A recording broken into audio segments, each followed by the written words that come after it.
Bienvenue dans la semaine de l'écho.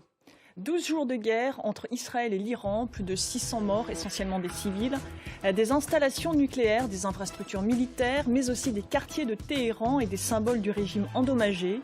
Côté israélien, une vingtaine de villes ont été touchées par des missiles iraniens, dont Tel Aviv ou Haïfa. Alors que, dans un camp comme dans l'autre, les dirigeants estiment qu'ils ont gagné la guerre, qu'en est-il réellement des capacités nucléaires iraniennes? Où en est son économie? Comment résiste-t-elle à plus de 40 ans de sanctions? Comment vivent les Iraniens? Et quel coût pour Israël? Eh bien, toutes ces questions, je vais les poser à mes invités.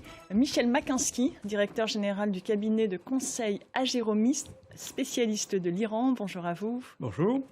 Alexandre Kateb, économiste et fondateur de Multipolarity AI. Bonjour à vous.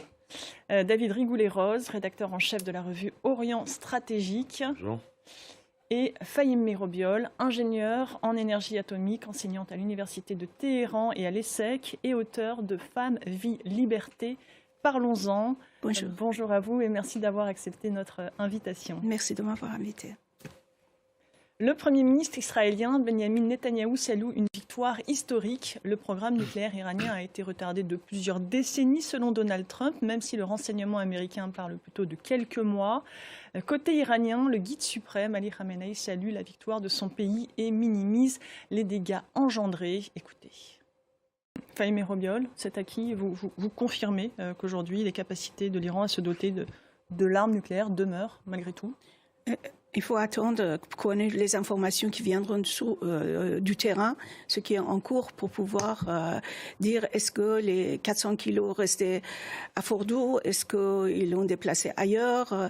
Donc tout ça, c'est des questions à se poser, mais il est confirmé qu'avec tout ce qu'ils ont, toutes les frappes qu'ils ont faites, il y a une grande partie de fonctionnalité du système qui a été endommagée, auquel s'ajoute, comme je l'ai dit, ce leadership.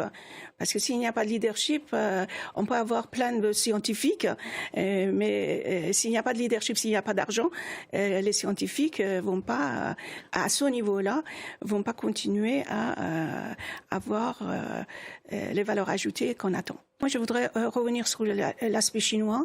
Pour moi, c'est une tactique de la part de Trump pour dire, c'est une façon pour ne pas apporter cette pression dont le régime dit on va fermer le droit de Hormuz. Donc comme ça, les bateaux chinois peuvent partir avec le pétrole qu'il faut.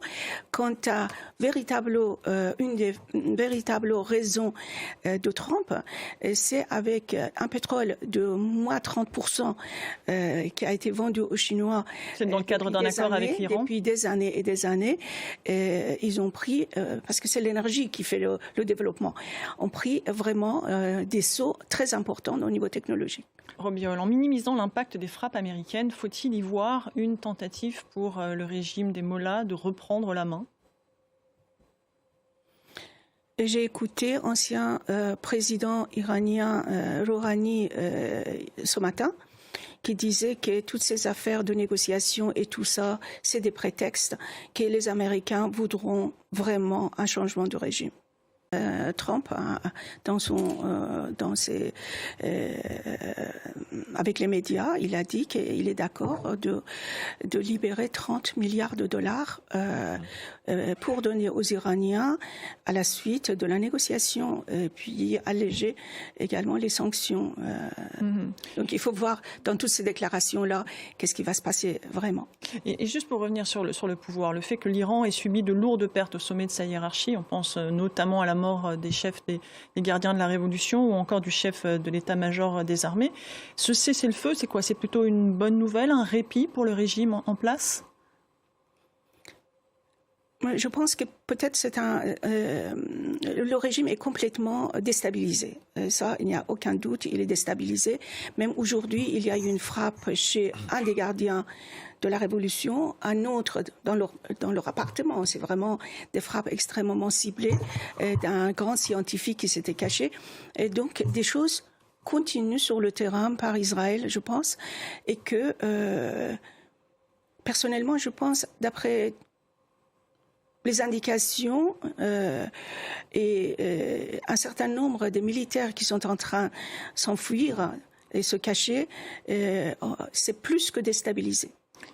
Mais alors, le guide suprême, vous le dites, est sans doute contesté, mais qui pour le remplacer ? C'est-à-dire, on tourne la page au régime de 46 ans de torture, corruption, etc. Mais quelle alternative politique actuellement en Iran ? D'abord, il faudrait que les gens ils s'expriment. L'alternative de dire il y a une personne qui va prendre la reine de l'affaire, et c'est encore, on va se trouver avec un autre dictateur qui va se lever. Aujourd'hui, depuis des années, il y a Prince Reza Pahlavi qui a un logiciel comme vous et moi et qui dit je suis d'accord d'emmener la population vers les urnes et ils vont choisir leur destin. Et ce qu'on a très peu parlé de lui et la vie des Iraniens, moi j'ai enseigné à l'université de Téhéran, il a la jeunesse qui n'a jamais vu la situation avant la révolution, et ils sont en train de rêver, de revenir vers ce qu'ils n'ont jamais vécu. Et en plus, en me critiquant moi, mais madame, pourquoi vous nous avez mis dans une situation comme ça? Qu'est-ce que vous avez cherché que vous n'aviez pas pour qu'on vive une vie que nous avons aujourd'hui? On peut dire que tout est pratiquement géré par les gardiens de la Révolution. Il faut voir qu'en ce qui concerne des miners et Bitcoin, les Chinois sont là depuis des années. Et c'est vrai que c'est un des problèmes qu'il n'y a pas d'eau et d'électricité. C'est justement parce qu'ils ont leur installation qui est consommateur d'eau et d'électricité dans le désert iranien. Et qu'il y a eu même des manifestations des des Chinois qui travaillaient là-dessus et qui sont allés pour se plaindre pourquoi on n'a plus de l'eau et l'électricité, on ne peut pas travailler. Donc, et c'est ces ensembles-là qui ont contribué à l'appauvrissement de 95% de la population qui est en dessus de du seuil de pauvreté. Et à votre question, qui a gagné, qui est perdant? Pour moi, c'est la population iranienne qui est perdante depuis 45 ans. Et pratiquement tout le monde a bénéficié de ce qui s'est passé en Iran. 8 millions Iraniens qui sont partis à l'étranger, c'était la matière grise qui sont allés au service des différents pays. Toutes les possibilités économiques ont été contournées par les gardiens de la Révolution. Les champs pétroliers qui ont des champs communs ont été les Qataris ont bénéficié largement parce qu'il n'y avait pas des équipements aussi performants que les Qataris. Donc on peut dire que tout le monde a bénéficié et puis contournement... Sauf les Iraniens. Contournement des embargos que non seulement les Chinois ont utilisés, tout le monde en a bénéficié. Le dernier point, par exemple, les centrifugeuses, c'est les Allemands qui l'ont vendu. Donc tout le monde a bénéficié de ce système, sauf les Iraniens. Oui. Fahima Robiol, vous le disiez, tout le monde profite des richesses de l'Iran, sauf les Iraniens. Face à l'effondrement de la monnaie, à l'hyperinflation, le régime distribue des subventions, offre parfois des emplois peu qualifiés ou maintient artificiellement des prix bas sur certains produits de base. Vous diriez que cela permet de limiter la casse, d'amortir le choc? Ou c'est tellement par rapport à l'inflation peu que c'est pas possible. Si c'était possible, excusez-moi, il faut le dire, nos jeunes femmes qui sont diplômées vont pas aller au Qatar, à Oman, pour se prostituer, pour payer les loyers de leur famille ou bien de payer les médicaments pour leur frère, leur père qui a un cancer. Donc c'est dans ce sens-là que je dis... Et si, c'est un détail. Absolument, et que personne n'en parle. Mais ça a également fait une promotion pour ces pays-là, pour dire, voilà, venez dans nos grands hôtels, il y a tant des femmes éduquées et magnifiques à votre service. D'accord. Je vous vois lever les yeux au ciel. Écoutez, on ne peut pas accepter quoi que ce soit comme confirmation aux décisions de ce régime qui a menti depuis 45 ans. Vous voyez, jusqu'à maintenant, jusqu'à il y a 4-5 jours qu'on a entendu le guide suprême parler pour la première fois, on était ummat, c'est-à-dire on n'était pas une nation, mais un ensemble des personnes, indépendamment de frontières, qui sont musulmans. Donc, ce monsieur, il parlait jamais de la nation ni de la population. Et là, pour sa première prise de parole, il a employé le mot nation 17 fois.